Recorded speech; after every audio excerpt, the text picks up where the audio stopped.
کۆماری ئیسلامی و مەسحەبیکردنی زیاتری ئامۆزش و پەروەرش.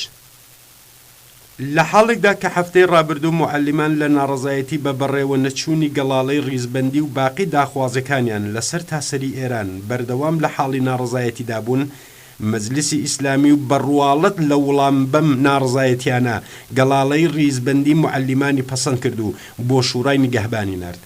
بەڵام موعەلیمان ئەم کردەوەی دەوڵەتیان بە فریوکاری پێناسە کرد و شوورای هاو ئاهەنگی ڕێکخراوی پیشەیی موعەلیمان ڕەتی کردەوە. لە کاتی پەسەندکردنی ئەم گەڵاڵەیە لەناو مەجلیس ڕەجەب ڕەحمانی نوێنەری مەجلیس وتی کە چاوەڕوانی ئەوە دەکات ئاکامی پەسەندکرانی گەڵاڵەی ڕیزبەندی پەروەردەبوونی خوێندکاری دیندار و خوێندەوار بێت. لە حاڵێکدا کە موعەلیمان ئەم گەڵاڵەیە بۆ وەدی هاتینی داخوازەکانیان بە کامل نازانن، ئەم نوێنەرەی مەجلیس بەڕێوەچوونی هەر ئەم گەڵاڵە ناقسەش بەو مەرجە گرێدەدات کە موعەلیمان پێبەند بە شێوازێکی تایبەت لە پەروەردە بن.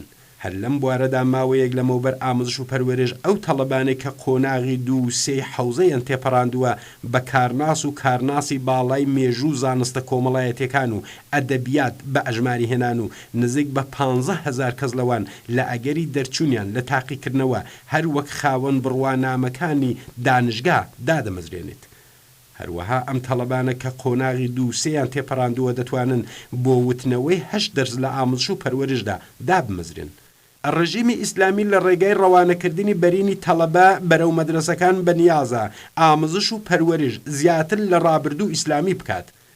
ڕژیم لەم ڕێگەیەوە بە تەمایە تا مێشک و بیری منداڵان و تازە لاوانی ئێران هەرچی زیاتر بە ژەهری دەمارگرژی و دژمنایەتی نەخۆش ئاسا لەگەڵ زانست و زانیاری گیرۆ دەبکات. سایتی دەنگی موعەلیم لەم بوارەدا دەنووسێت دامەزراندنی زیاتر لە ڕابردووی تەڵەبەی حەوزە لە ئامۆزش و پەروەرشدا و بە شێوەی تایبەت لە مەدرسەکان لە ژێرناوی موعەلیم پاش تێپەڕبوونی پتر لە 40 ساڵ لە دەسەڵاتی ئیسلامی حرەکەتێکی سەیر و جێگای تێرامانە. وێ دەجێت پاش تێبەربوونی 40 ساڵ دەسەڵاتداران بەوە گەیشتون کە پێویستە کۆنتڕۆلی زیاتریان بەسەر مەدرسەکاندا هەبێت.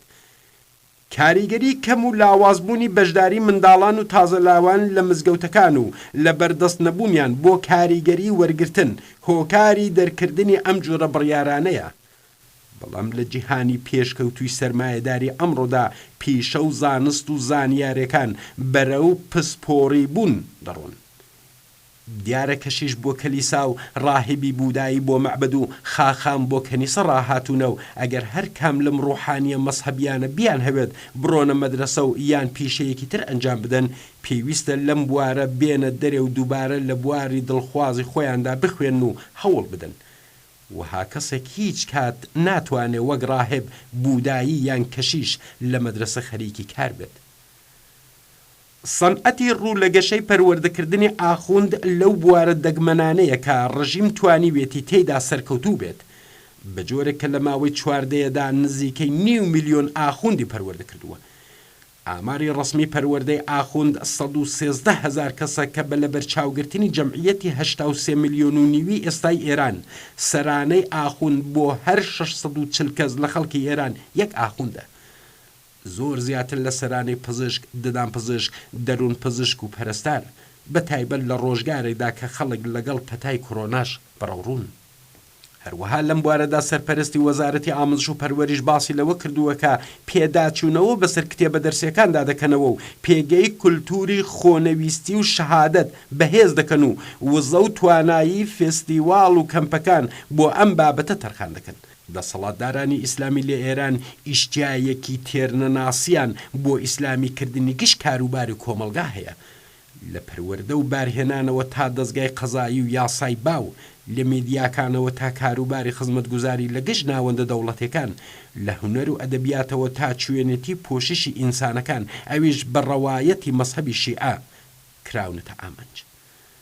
وەزارەتی ئامۆزش و پەروەریش لە ماوەی چەندەی ڕابردوودا بە شێوازی جۆراوجۆر لەوانە نووسینی کتێب، چاودێریکردن بەسەر موعەلیمان، داسەپاندنی ڕواڵەت و ڕەوشتی تایبەت بەسەر خوێندکاران هەوڵی داوە پەروەردەی دڵخوازی ڕژیم بەسەر خوێندکاراندا بسەپێنێت. بەڵام پاش هەموو هەوڵە بەردەوامەکانی لەم بوارەدا نیشانی دەدات کە هەروە لە ئاکامیان ڕازی نەبووە. جیایی دین لە دەوڵەت و جیابوونی پەروەردە و بارهێنان لە دین و مەساب یەکێک لە سەرەکیترین مافەکانی خەڵکی ئێرانەکە دەسەڵاتی ئیسلامی بە کۆنەپەرستانەترین و ملهۆڕانەترین شێوە ئەم مافە بنەڕەتی و سەرەتاییەی پێشێل کردووە بۆ پەروەردەکردنی نەسلێک لە منداڵانی ئێران کە فێری زانست بن و لە هەموو جۆرە خۆرافەیەکی مەسەبی بەدوور بن ئەم دەسەڵاتە دیکتاتۆرە و ئەم گەندەڵە سیاسیانە پێویستە لە دەسەڵاتدا نەمێنن مەدرسە جێگای معەلیمانی شەریف و فێربووانی زانستە کە دەزانن چۆن نەسلی داهاتوو بە زانست زانیاری ئازاد ژیان و ئازاد بیرکردنەوە باربێنن نەک شوێنی هەزاران ئاخوندی مفتەخۆر و چەقەسرۆ و کۆنەپەرست